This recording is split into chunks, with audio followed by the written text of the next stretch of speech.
असा हा झुडपी चवळीचा अतिशय उत्पादकक्षम असा हा वाण आहे। मुगासारख्या याच्या शेंगा असतात गुच्छामध्ये आणि चवळीचा दाणा बारीक असतो। अतिशय चविष्ट याची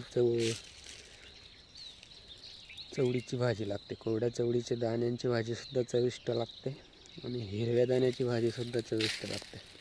याची डाळसुद्धा अतिशय चविष्ट असते आणि याला भाव पण चांगला भेटतो।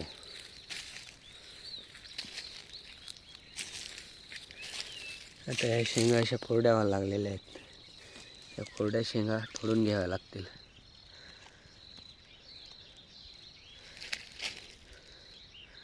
वजनात खाली वाकल्यात।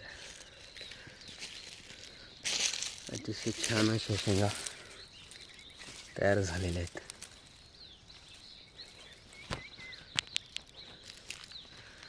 हिरवी शेंग पण मार्केटला चांगला भाव भेटतो गावरान शेंग म्हणून,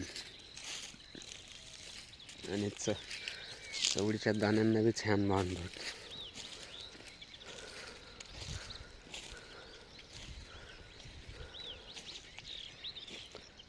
उन्हाळ्यात भरपूर उत्पादन देतो हा वाण।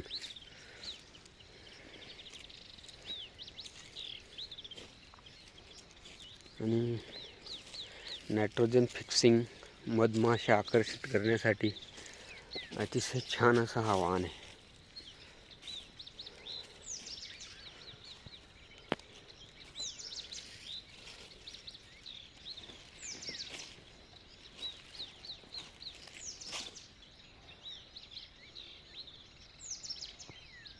आमच्या आंबा बागेत इंटरक्रॉप म्हणून ही लागवड करण्यात आलेली आहे। नायट्रोजन फिक्सिंग आणि पूर्ण नॅचरल पद्धतीने नैसर्गिकरित्या यातून उत्पादन घेतलं जात आहे। त्यामुळे प्युअर ऑर्गॅनिक चवळी आणि बियाणं इथून तयार होतं।